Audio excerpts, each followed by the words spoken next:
minus que había en la mesa, junto a Lorena, y lo abrió por la última hoja que estaba impresa y marcada con sellos de lacre negro. A continuación, tomó el cortaplumas, rompió un precinto de papel y colocó el libro delante de ella para que lo examinara.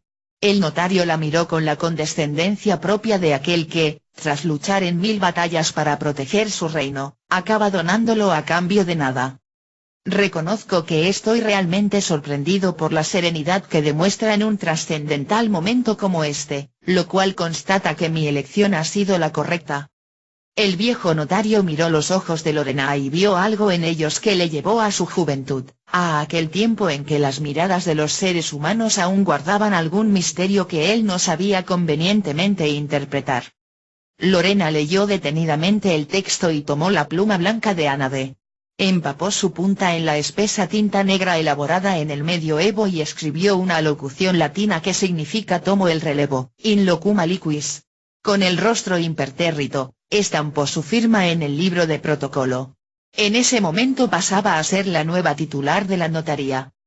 El anciano hizo un leve gesto con la mano y el primer testaferro se acercó al dominus para, con la misma pluma, firmar y ratificar que había asistido como testigo al relevo. La ceremonia casi está concluida. El anciano esbozó una tensa sonrisa. Ahora procederé a mostrarle las 2 salas adjuntas, y espero que cuando las vea, continúe mostrando la misma serenidad.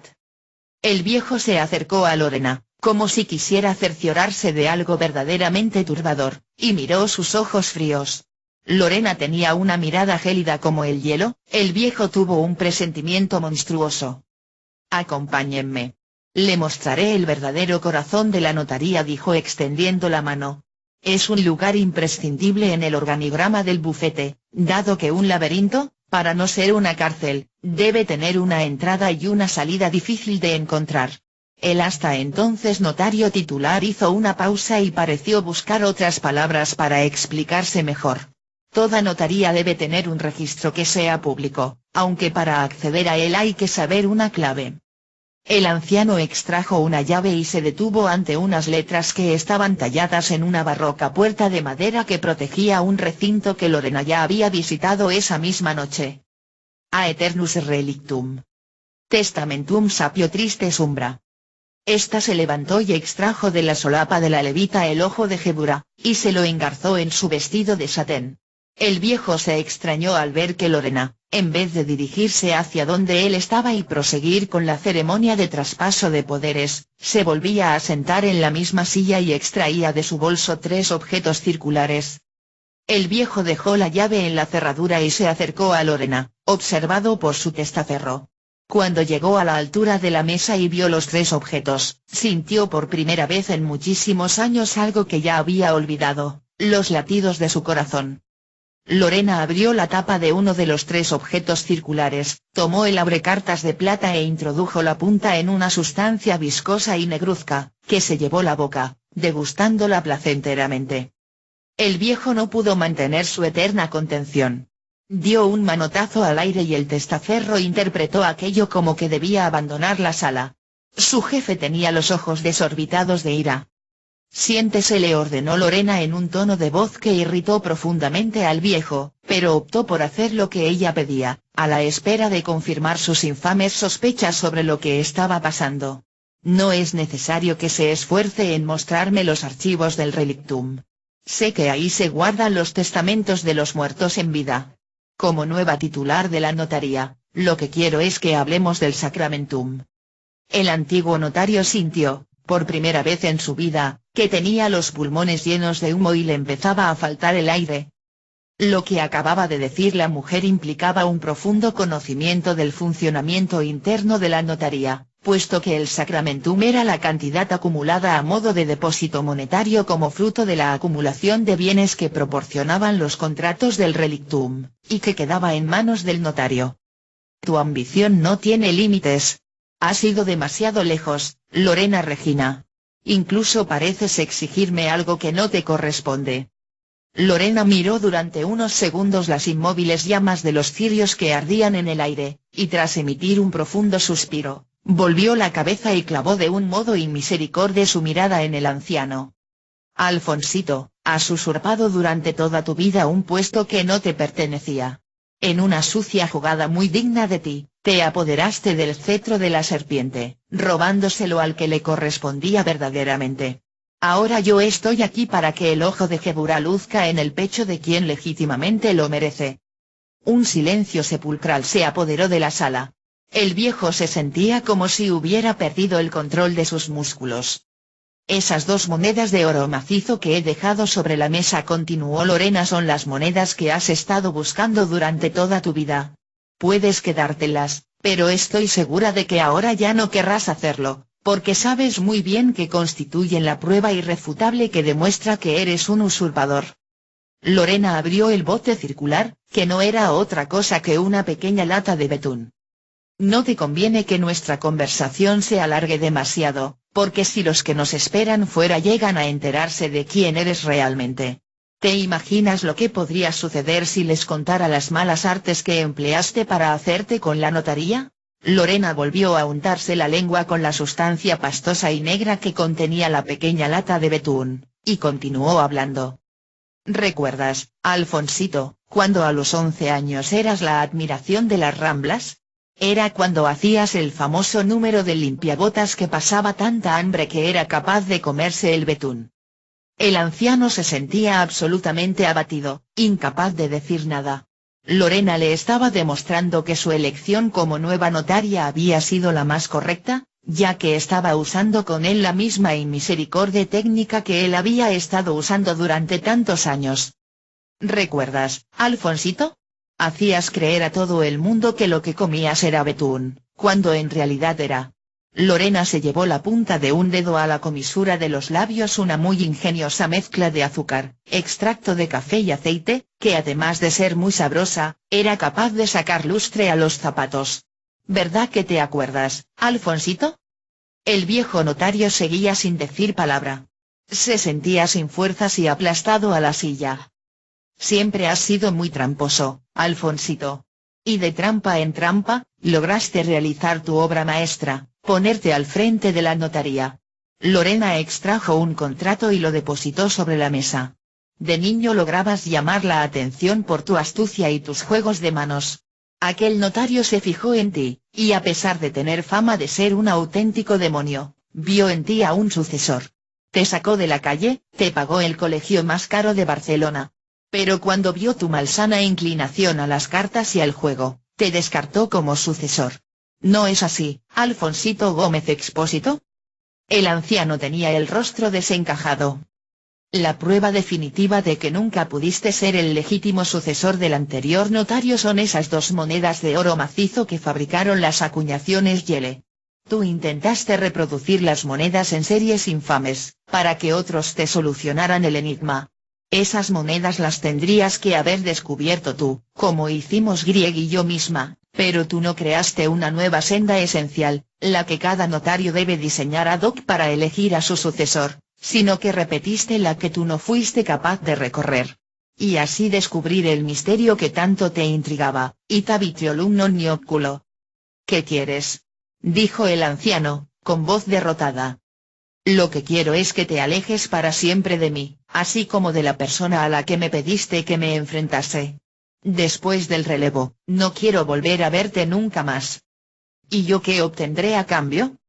Lorena, con una media sonrisa en el rostro, guardó la caja de las auques y el contrato. Se levantó y abrió la puerta. El testaferro la miró a ella, y luego al anciano, que inmediatamente había recompuesto su figura. Ya hemos realizado la visita de los archivos del relictum, sonrió Lorena al testaferro, y estoy lista para conocer el resto de dependencias de la notaría. El testaferro esperó órdenes del viejo, quien después de ver cómo Lorena se dirigía hacia el perchero y recogía la levita, asintió a las palabras de la nueva notaría con una inclinación de la cabeza. Capítulo 82. Lorena Regina caminaba junto al antiguo notario y el primer testaferro por el pasillo de mullidas alfombras que comunicaba el ocultum con el despacho principal de la notaría. Situados a cada lado del corredor, muy erguidos y con la espalda apoyada contra la pared, había docenas de hombres perfectamente trajeados y en posición de revista. 6 de aquellos hombres eran oficiales con una posición preeminente, y cada uno tenía bajo su mando a una sexta parte de todos los edecanes. Lorena caminaba con la cabeza alta mientras observaba cada uno de los rostros serios de aquellos hombres, que, a partir de ese momento, pasaban a formar parte de su séquito, y a estar bajo sus órdenes. La nueva notaría se detuvo junto a uno de los 6 oficiales, al que le faltaba media oreja. Se acercó a él y le susurró unas palabras. El hombre, un tanto desconcertado, miró al antiguo notario, que asintió con la cabeza. El edecán se dirigió hacia sus hombres, y todos ellos miraron al anciano, quien volvió a asentir. Lorena, con un leve gesto, indicó que la siguieran. La comitiva formada por ella, el antiguo notario, su testaferro y el grupo de edecanes que la nueva notaría había seleccionado, entraron en el despacho de paredes con láminas de cerezo y estanterías de nogal. Ella se sentó a la mesa del despacho, frente al libro ordinario de relevos. Tomó la misma pluma de Ana de que había empleado para firmar en el Dominus. La introdujo en el tintero de plata, y mediante un preciso movimiento la colocó sobre la página donde figuraba su nombre completo, escrito con tinta negra y en caracteres góticos. De un modo solemne, estampó la firma que a partir de aquel momento debería usar en todos los documentos notariales. Tras firmar, giró el libro hasta situarlo frente al antiguo notario, para que también rubricara el documento. El anciano tomó la pluma con recelo, consciente de que iba a emplear una firma que realmente no le correspondía, y supo que aquella era la última vez que su mano dibujaría esos inapelables trazos. Una vez que las 2 firmas estuvieron rubricadas en el libro, el hombre al que le faltaba media oreja y que Lorena había escogido como el nuevo primer testaferro de la notaría tomó una barra de lacre negro y la sometió al calor que surgía de la llama de una delgada varilla de madera de manzano.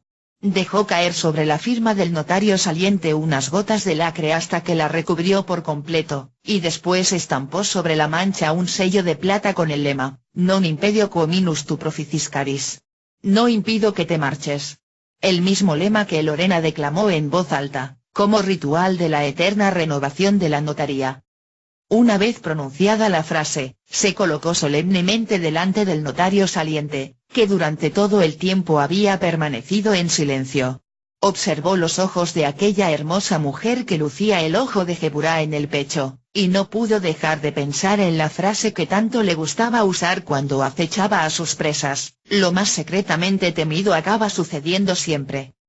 El viejo cogió el bastón en cuyo mango de ébano estaba tallada la imagen de un macho cabrío barbudo con las patas cruzadas, que con ambas manos componía el símbolo del ocultismo, con los dedos meñique y anular recogidos, y extendidos los demás. El notario saliente miró a Lorena, quien, con una sonrisa de Mona Lisa, hizo el mismo gesto que la imagen del bastón, se dirigió hacia el bastonero y con cuidado insertó su bastón en el único orificio que quedaba libre. El viejo besó la mano de Lorena y, con paso solemne, atravesó la puerta y recorrió el pasillo donde los hombres que hasta entonces habían estado bajo sus órdenes le rindieron honores por última vez. La nueva notaría se sentó a la mesa y ordenó que salieran todos del despacho excepto su recién elegido primer testaferro. En cuanto se quedaron a solas, Lorena le preguntó a su empleado qué había sucedido con el hombre de aspecto descuidado que habían metido a empujones en el antiguo cementerio de Sant Gervasi, y dónde estaba el hombre que estaba al mando del grupo, un cabo con gafas de montura amarilla. El testaferro le detalló minuciosamente los hechos y el paradero de ambos. Lorena preguntó entonces quién había mandado construir el cementerio secreto, y dónde estaban los lingotes de oro que se escondían bajo una tumba, según la información de Grieg en el Hotel Avignon. El edecán se levantó y fue hasta una estantería donde estaban archivadas las escrituras de todas las propiedades y los depósitos de oro que la notaría gestionaba. Luego volvió a la mesa con un grueso tomo de tapas de piel color negro con la referencia Sacramentum Liber 178. En el libro se especificaba quién fue el notario que mandó erigir el cementerio y los contratos de las personas relacionadas con su construcción.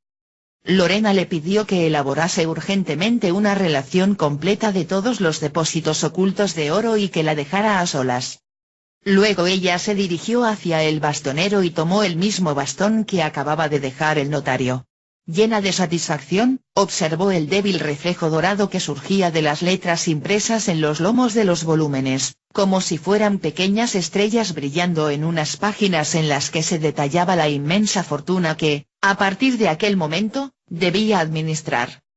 Mientras acariciaba la demoníaca figura de ébano del pomo del bastón, esbozó una leve y maquiavélica sonrisa. Capítulo 83. Gabriel Grieg observó, a través de las cristaleras de la gran mansión, como algunos gorriones continuaban revoloteando alrededor del viejo ciprés en el centro del jardín, a pesar de las numerosas personas que estaban por allí. Mientras veía en la distancia el paseo de la Bonanova, percibió en el aire un vaporoso aroma a jabón de salvia, y sintió que alguien le abrazaba por la espalda, hasta notar el cálido contacto de un albornoz. Se volvió y vio a Lorena que le miraba fijamente. Grieg advirtió en Lorena, a través de su cautivadora sonrisa, una dosis de picardía y astucia. En realidad se sintió como el alumno que no ha estudiado la lección y mira con recelo al profesor. Aquella mujer era quien había establecido las reglas del juego, y había sido capaz de hacer una jugada maestra. Ya casi son las 4 de la tarde, y por fin luce el sol, le susurró Lorena al oído mientras de fondo se oía la canción Rainy Days and Mondays de los Carpenters. Han pasado más de 3 horas y como puedes ver, nadie nos ha echado de esta casa encantada. Grieg la miraba fascinado, completamente atraído por ella.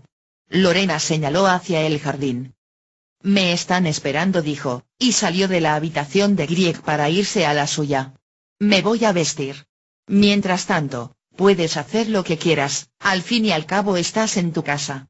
Pero no te vayas muy lejos, porque me tienes que aclarar algunas cosas. Por ejemplo, ¿cómo lograste moverte a tus anchas en el Hotel Avignon? Grieg decidió pasear por la mansión. Miró por una de las ventanas y vio a 6 hombres, vestidos con traje y corbata, que descargaban voluminosas cajas de cartón de una furgoneta aparcada delante de la entrada a la casa. De pronto, llegó a un gran despacho, cuya puerta protegía un vigilante. El hombre se llevó la mano a la oreja y solicitó instrucciones.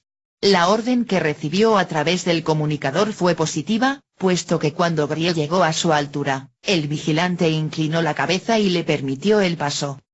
La puerta del despacho estaba decorada con las figuras de varios argentari, los acaudalados banqueros de la antigua Roma, que aparecían en la talla rodeados de monedas de oro. El despacho era una estancia grande y luminosa, totalmente cubierta de estanterías nuevas y vacías. Los ebanistas habían realizado un trabajo fantástico, y el aire olía a madera de roble y barniz. Una palabra latina esculpida en las estanterías resaltaba de manera especial, Sacramentum. Estos estantes serán para contener los libros en los que se registran las propiedades y los depósitos de oro que administra la notaría, pensó Grieg. Eso es lo que deben de contener las cajas que están descargando. En aquel momento escuchó unos pasos, e inmediatamente vio cómo entraba en el despacho la nueva propietaria de la notaría. Iba acompañada por un hombre alto y corpulento, al que le faltaba media oreja, y que Grieg había visto anteriormente. Lorena llevaba el pelo suelto y lucía una blusa de gasa roja y una falda negra de tubo que combinaba con medias y mocasines. Sus movimientos eran ágiles y precisos. Gabriel, igual que los buenos lebreles, qué rápido te diriges al tuétano del hueso. Bromeó Lorena mientras señalaba al hombre que le acompañaba. Te presento a mi primer testaferro. En mi ausencia, y en caso de que te encuentres en un apuro, tiene mi autorización para ponerse a tu servicio. Los 2 hombres intercambiaron un saludo prudente. Ahora te pediré que me acompañes, Gabriel, dijo Lorena, dirigiéndose a la puerta. Como llevo poco tiempo en el cargo, anoche cometí una imprudencia. Comenté que quería mantener un encuentro con todas las personas tristemente relacionadas con la notaría, y para todos los que me rodean mis deseos son órdenes, que deben ser cumplidas de inmediato. Ven conmigo, por favor. Lorena avanzó por el pasillo varios pasos por delante de Grieg y el testaferro. Cuando llegó a la sala circular con forma de rotonda, un edecán que la estaba esperando se acercó a ella y le susurró unas palabras al oído. No hay tiempo para excesivas formalidades, discrepó ella. Se trata únicamente de un primer contacto. Quiero que vean de cerca a la nueva titular de la notaría.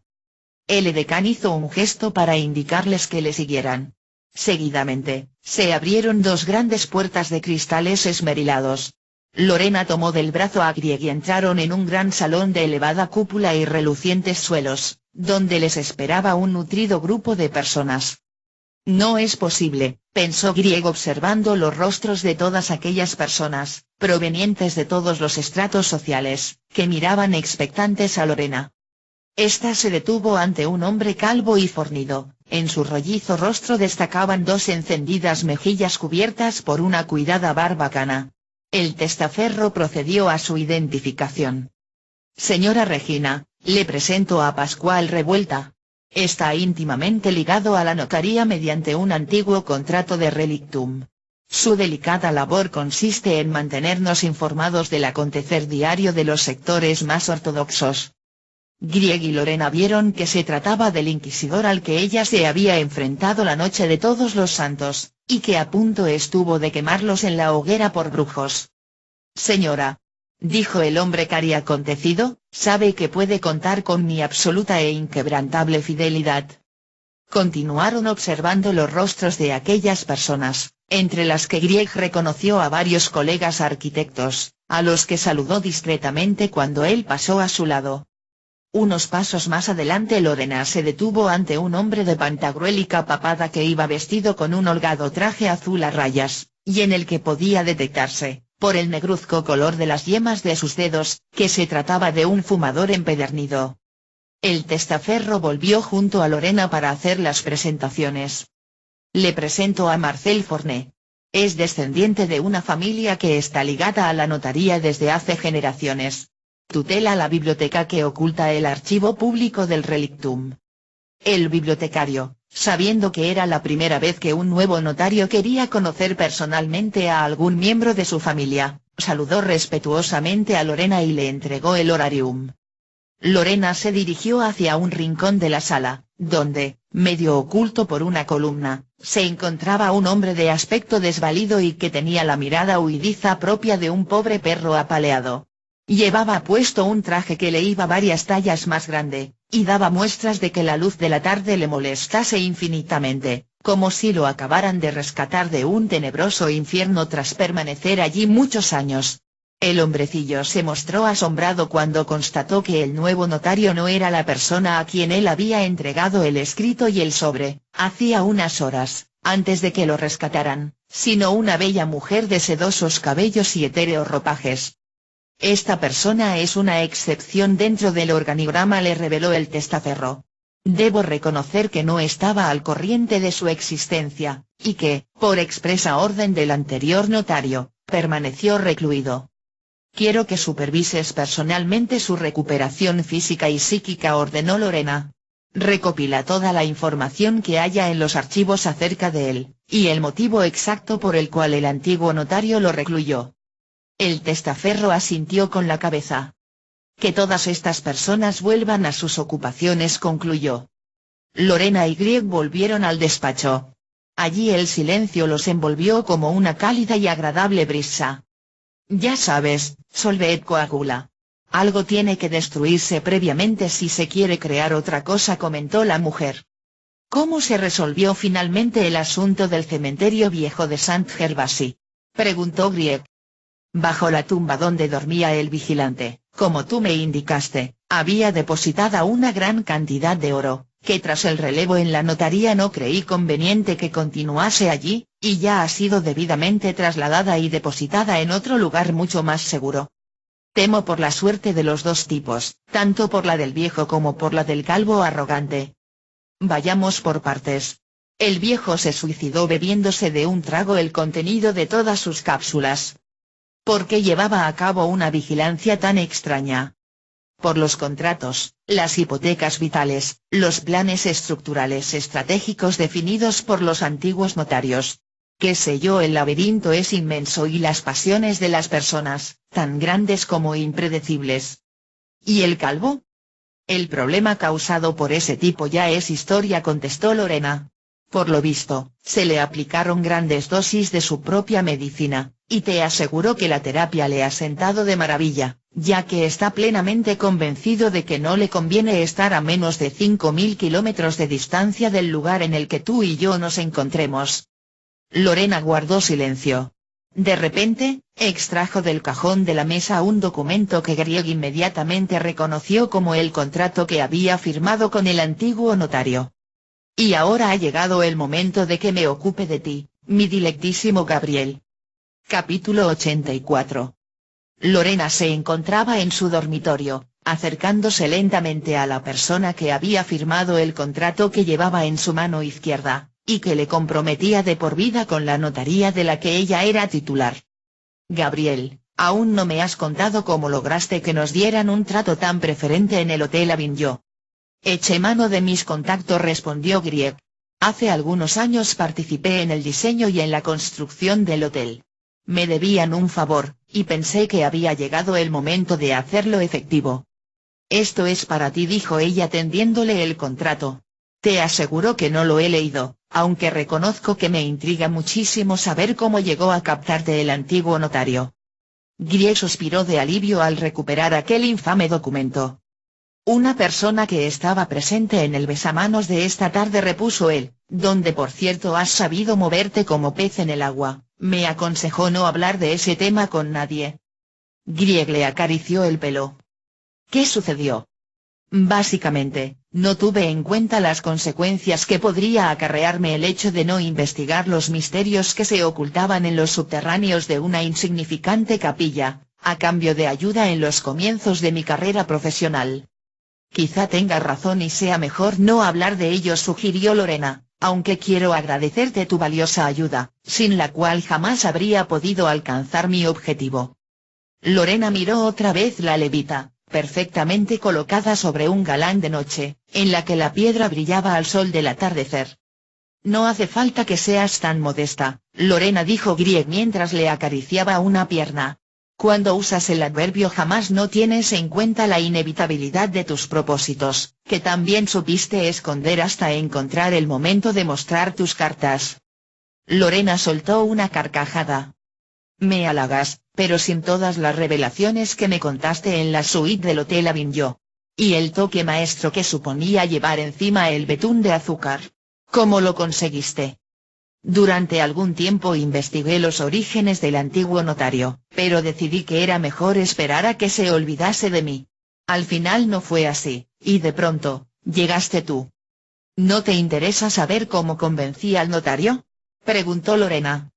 Cuando recorríamos la senda esencial, me percaté de que no perdías detalle, especialmente cuando descubriste que las dos monedas eran de oro, y no de plaque, lo que significaba que fueron escondidas durante el periodo del antepenúltimo notario. Y tú dedujiste que, seguramente, el viejo del puro se la jugó. En ese momento Grieg sacó de su chaqueta un sobre y un extraño objeto circular, que depositó sobre la cómoda. El resto del misterio está encerrado en el interior de esos dos arcanos, indicó. Lorena se acercó y observó el negruzco recipiente. ¿Eso es lo que yo creo?, preguntó sin apartar la vista del crisol. Me temo que sí. ¿Dónde lo encontraste? En el lugar donde el antiguo notario recluyó al suizo que vino a elaborar un informe sobre el oro alquímico que presuntamente se fabricó en Barcelona. El hombre pagó muy caro descubrir un turbio asunto en torno al relevo de la notaría, pero dejó una críptica pista en el cráneo de don Germán, para que alguien tan especial como tú la descubriera mientras recorría la senda esencial. Ella se quedó pensativa. Voy a recuperar mi libertad, Lorena, dijo Grieg tomando entre sus dedos el encendedor, y si es cierta la teoría de los 6 grados de separación. He oído hablar muchas veces de eso. Bien, pues en mi caso, para llegar a conocerte a fondo, tuve que pasar por 6 procesos de purificación alquímica. Lorena volvió a mirar el interior del pequeño crisol que Grieg había rescatado del horno alquímico donde estaba encerrado aquel pobre hombre, y vio que en el mismo centro del mazacote brillaba una sustancia dorada. Aquel reducido núcleo, debido a un accidente circunstancial, fue olvidado durante décadas. En ese tiempo, El contenido del pequeño crisol fue sometido a un metaproceso alquímico que había creado una pequeña cantidad de materia que brillaba con la misma intensidad que el oro.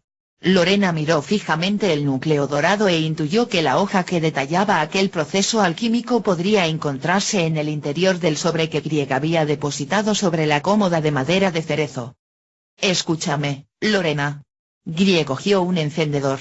Para llegar a donde ahora estamos, los dos tuvimos que someternos a 4 de los 6 procesos alquímicos, la calcinación, la putrefacción, la destilación y la conjunción. Grieg dobló en 4 pliegues el contrato diabólico que le unía fatalmente a la notaría y le prendió fuego, y tras ello lo introdujo en el pequeño crisol alquímico. Tú eras la experta en el tema. ¿Cuáles son los 2 procesos que faltan? La sublimación y la coagulación, contestó ella, absorta en la llama. Si he tenido que recorrer contigo todo este camino para poder ser mejor persona y poder mirarme en tus ojos sin miedo, lo doy por bien empleado. No me arrepiento de nada, Lorena, pues, al final del proceso, he conseguido algo más preciado que el oro. Lorena se acercó a Gabriel hasta acoplar perfectamente su cuerpo al de él, y miró fijamente sus ojos verdes en los que todavía brillaba el reflejo de la llama. El sobre que está en la cómoda me lo dio alguien que creyó que yo sería el nuevo notario, y quiero que se lleve a cabo su voluntad, dijo Grieg abrazándola. Me he fijado en que los notarios no intervenís personalmente, todas las gestiones las hacen intermediarios y edecanes. Por eso sé que no impedirás que ese sobre llegue a su destinatario. Lorena sonrió y empezó a desvestirse junto a la cama. Grieg pensó que quizá tan solo quería inquietarle, mostrándole el esqueleto alado que, partiendo de su costado, parecía ir en busca de la rosada areola de uno de sus hermosos pechos. Primer epílogo. Praga, 87 días más tarde. Era pleno invierno, pero la temperatura que marcaban los termómetros aquel atardecer de finales de enero resultaba realmente primaveral. Lorena, Regina y Gabriel Grieg se dirigían al Callejón del Oro, mientras el cielo iba tiñéndose de un resplandor rojizo que se extendía por las calles de Praga y el sol se iba ocultando tras la cima del monte Petrin. Lorena estaba radiante. Iba vestida con un elegante chaquetón negro de solapas subidas, mangas japonesas y tejido adamascado, que incorporaba un prodigioso bordado dorado en forma de dragón. Completaba el conjunto unos pantalones estrechos negros y unos zapatos de tacón alto. Grieg llevaba puesta su habitual indumentaria, chaqueta de piel negra, camisa oscura y pantalones vaqueros algo desgastados. La pareja se detuvo junto a una de las majestuosas estatuas que pueblan la ciudad, junto a un edificio de estilo Art Nouveau. Grieg llevaba en la mano un cuadernillo dorado, en cuya tapa se distinguía claramente el callejón al que se dirigían, el callejón de los alquimistas, tal como la leyenda lo representaba en el siglo XVII. En el lujoso catálogo destacaba un elegante reloj. Era una joya excepcional. Se trataba del primer reloj de la historia fabricado parcialmente con el codiciado oro alquímico, que tan desesperadamente trataron de conseguir los alquimistas. La presentación del reloj alquímico tendría lugar al cabo de media hora en uno de los salones del nuevo palacio en el castillo de Praga, durante un acto que continuaba con la ambiciosa promoción mundial del producto iniciada en el Teatro del Liceo de Barcelona y el Coliseo de Roma. Grieg abrió el magnífico catálogo y analizó la impactante campaña de marketing que la compañía relojera del Trébol Dorado había organizado para promocionar el reloj. Consistía en recrear la calleja dorada tal como era en el siglo XVII, para que los ciudadanos y los turistas pudiesen visitarla. Grieg comprobó, admirado, que la realidad parecía mezclarse con el argumento del relato corto que adjuntaba el catálogo. En él se narraban las sensaciones que embargaban a un banquero alquimista veneciano, que veía por fin cumplido el sueño de poder tocar el oro alquímico que se producía en aquel callejón, bajo el mecenazgo del emperador Rodolfo I. Grieg levantó la vista, y al descubrir el mismo cartel de madera labrada que veía el banquero en el relato, se sintió embargado por la misma maravillosa y atemporal sensación. Zlatáulica. Al igual que al banquero del relato, a Grieg no le costó imaginarse el aspecto de aquella calle, 4 siglos antes. El banquero veneciano, incluso antes de distinguir la tenue luz de la antorcha que iluminaba el tenebroso callejón, ya percibió en el aire un sulfuroso efluvio que salía como en una nube. Se decía que aquel olor podía transformar a los mendigos en caballeros y a los desheredados en poderosos señores feudales. Convertir a los siervos en emperadores y trocar los súbditos en reyes. La emanación se propagaba en el aire como un hálito irritante, y surgía con fuerza hacia las alturas desde las chimeneas de unos crisoles situados en cada una de aquellas pequeñas casas del singular callejón. Únicamente en ese callejón, pegado a la muralla norte del castillo más grande de Europa, se producía aquella insólita concentración de hornos alquímicos. Lorena le quitó el dorado catálogo en el mismo momento en que ambos entraban en el recreado callejón. Algunos dicen que la vida. Y esbozó una radiante sonrisa mientras le mostraba un pase a una mujer uniformada que lucía una placa de Dopravni Policie. Es como la buena literatura, mientras queden páginas o días, hay que saborearlos intensamente antes de que se acaben. Hoy permíteme que escoja la vida. La pareja recorrió el callejón observando la detallada recreación, hasta que Lorena optó por introducirse en uno de aquellos laboratorios alquímicos. En la estancia se encontraban una gran cantidad de polvorientos volúmenes, que se apilaban desordenadamente unos sobre los otros en viejas estanterías de madera. Un cúmulo de objetos y herramientas abarrotaban el suelo, entre alambiques y matraces de cristal, repletos de líquidos de tonalidades verdosas. Lorena se dirigió hacia el crisol, y como si no le afectaran las leyes de la física, apoyó la espalda en la ventana de combustión, de la que salía una luz que llenaba la estancia de reverberaciones rojizas, que parecían provenir del mismísimo Ignis, el fuego abrasador del infierno. La oscura silueta de Lorena se recortaba entre los tonos verdosos de los matraces y las vasijas de cristal. Miró a Gabriel y abrió los brazos, invitándole a que se cobijara entre ellos. Grieg se acercó y se detuvo a escasos centímetros de ella, como si temiera abrasarse si entraba en contacto con su cuerpo. Después cerró los ojos y se sintió trasladado más allá del tiempo y del espacio, consciente de que la turbadora aventura que se había iniciado en las primeras sombras de la noche de Todos los Santos había engendrado la más maravillosa historia de amor. Un doloroso placer atravesó su corazón como una ardiente saeta. Su conciencia se expandía de un modo tan incontenible, que no supo si aquella sensación era un premio o un castigo. Quizá por eso, como pidiendo el amparo que buscan las naves en las aguas del puerto durante la tormenta, no tuvo otro remedio que abrazarse a ella. «Vente conmigo», le susurró ella al oído. A Grieg no le dio tiempo de contestar, porque en la recreación del laboratorio alquímico acababa de entrar un hombre que se colocó ante Lorena adoptando una respetuosa postura. Iba vestido con un impecable traje azul marino y hablaba con un marcado acento francés. «Madame Lorena Regina, el señor Auguste Meyer me ha encomendado que, dada su condición de patrocinadora ejecutiva del evento, la acompañe en el coche oficial de la empresa hasta el salón del castillo». Los tres salieron al callejón y se dirigieron hacia un Rolls Royce de carrocería plateada, con la puerta abierta, frente a la que aguardaba un chofer uniformado. Lorena se detuvo frente a Grieg, y le miró a los ojos mientras su figura ocultaba parcialmente el cartel que anunciaba un espectáculo musical multimedia, que acababa de iniciarse en aquellos precisos momentos y se titulaba El Diablo en el Callejón del Oro. Hasta sus oídos llegaron los potentes acordes de la canción Sympathy for the Devil, de los Rolling Stones. Los ojos de Lorena brillaban intensamente mientras la incendiaria voz de Mick Jagger llegaba hasta ellos, resonando entre los muros de los callejons, All the Sinners Saints. Aseat Styles. Just Call Me Lucifer. Lorena repitió lo que había pedido a Grieg cuando estaba apoyada en la ventana del crisol, y Grieg sintió un nudo en el pecho y una fuerza irrefrenable que le impulsaba a irse con ella.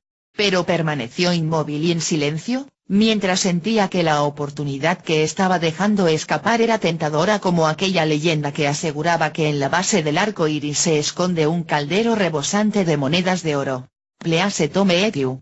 Opeugeset my name. Yeah. Lorena continuaba mirando a Grieg sin decir nada, mientras el chofer aguardaba respetuosamente. but what's puzzling you? Is the nature of my game. Finalmente Lorena sonrió y extendió la mano. Gabriel la tomó y la acarició suavemente, con la misma sensación de aquel que acaba de despertar y se toca para ver si todavía está en el sueño. Tell me, baby, what's my name? Ella se volvió y se dirigió hacia el coche. Grieg la veía alejarse, deseando que el dragón dorado que llevaba grabado en su abrigo pudiera custodiarla con el mismo esmero que con pasión él la vería alejarse. Tell me honey, can you guess my name? Lorena entró en el coche, y su figura quedó oculta por una nube rojiza que se reflejaba en el cristal tintado. Tell you one time, you red blame. El coche se puso en marcha y Grieg pudo ver cómo desaparecía al introducirse por una estrecha calle. Luego observó el asombroso atardecer de Praga, que iba alargando lentamente las sombras de los edificios y de las torres del castillo hacia el que Lorena se dirigía. Mientras escuchaba la voz de su satánica majestad, comprendió finalmente que las cosas, aunque parezcan mentira, algunas veces no lo son. Just call me Lucifer. Solo llámame Lucifer. Segundo epílogo. 3 años y 107 días más tarde. En el centro de la cámara acorazada situada en la zona más inaccesible del banco, volvió a romperse el silencio. ¿Aquí hay una caja fuerte? Como en otras ocasiones, la pregunta la había planteado el nuevo director al director general saliente de la institución, mientras el interventor, el cajero y el auditor jefe esperaban en una sala adjunta acompañados de los 3 claveros. Para realizar el relevo institucional y llegar hasta aquella sala, la comitiva había tenido que superar varios controles de seguridad, descender 45 metros en ascensor, superar 2 ciclópeas puertas de acero, cruzar un puente retráctil que atravesaba una cueva de piedra y mármol negro, cruzar otra puerta de 8 toneladas de peso y por fin acceder a un fabuloso almacén donde estaban depositados miles de lingotes de oro. Como en los anteriores relevos, al nuevo director le había sorprendido la presencia de aquella misteriosa caja fuerte precisamente en el lugar más protegido de la cámara acorazada. Aquella caja era conocida entre los claveros como la camareta oscura. En aquel momento el director saliente ya había transferido todos los poderes del cargo y solo le quedaba realizar el trámite final, que consistía en mostrarle al nuevo director el contenido de la caja fuerte. El nuevo director estaba sentado, y sobre la mesa tenía el documento que debía firmar una vez conocido el contenido de la caja. Dicho documento le hacía responsable de su custodia durante el tiempo que desempeñara su cargo, y ya tenía en la mano la llave de la camareta oscura. El nuevo director miró durante unos segundos el llavero de oro que prendía la llave, y en el que podían contemplarse 3 esqueletos humanos. Mantenían la misma postura que Kikazaru, Wazaru y Mizaru, los 3 monos sabios y místicos, que alternativamente se tapaban la boca, los ojos y los oídos. Para no hablar, ni ver, ni oír. O quizá, lo cual era mucho más probable, adquirían las 3 posturas primarias que, instintivamente, adopta el ser humano cuando se encuentra ante una situación de peligro. El nuevo director, tras mirar de reojo a su colega, se dirigió lentamente hacia la caja fuerte. Al llegar a ella, introdujo la llave, la hizo girar 4 veces a la izquierda y empujó con fuerza hacia sí. La puerta se abrió silenciosamente. Entonces, el director entrante no hizo lo habitual en estos casos, porque ya sabía lo que contenía la caja fuerte. No analizó los centenares de lingotes de 1 kilo de oro de pureza extrema que llevaban grabados en su superficie un ouroboros y un catobeplas. Tampoco analizó los informes donde se documentaba su origen, pues ya lo sabía. En el siglo XII, en aquel lugar de paso, que en principio fue un albergue de viajeros y acabó convirtiéndose en la Capilla Mercust, se detenían durante el año muchos acaudalados propietarios que transportaban valiosos cargamentos de oro. Anhelaban recibir la protección de un santo, a la entrada y a la salida de la ciudad, pero desaparecían misteriosamente con las últimas luces del ocaso. Los caudales de oro robados se iban escondiendo y acumulando en sótanos, y la justicia tenía dificultades en aclarar aquellos execrables sucesos que atrajeron a los miembros de un insólito linaje de actuarios, que se iba renovando cada ciertos años en la persona elegida por el escribano saliente. un sistema que ya existió en Frankfurt o Florencia y que, mediante maquiavélicos chantajes, acabaron dominando la organización inicial. El nuevo director general no necesitó que le recordaran eso, también sabía que en su nuevo cargo no debía menospreciar cualquier asunto que estuviera fundamentado en un tema tan inverosímil como los pactos demoníacos, o el pago de sus servicios para hacer partícipe de eternos beneficios que podría generar el oro alquímico. Todo eso ya lo sabía. Por esa razón, sus movimientos únicamente iban dirigidos a encontrar dos objetos. Así que, al verlos, emitió un silencioso suspiro, al tiempo que sentía una profunda sensación de alivio. Se trataba de un pequeño crisol en el que brillaba una sustancia dorada, y de un abultado sobre, cuya presencia significaba para él la salvación, no tan solo de su aparentemente irreprochable reputación, sino también de su vida, tras haber cometido el error de sentarse a jugar en una funesta partida de cartas que le había acarreado una infausta deuda de juego, únicamente subsanable si acometía una pequeña tarea. El nuevo director empujó lentamente la gruesa puerta de acero y volvió a cerrarla con llave.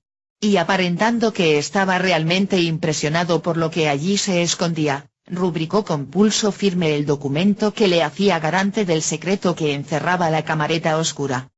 Una vez hubo firmado, tomó el llavero de oro entre sus dedos y miró los tres esqueletos, hasta fijarse en un pequeño detalle que había pasado desapercibido a todos los demás directores generales, incluido el que tenía delante.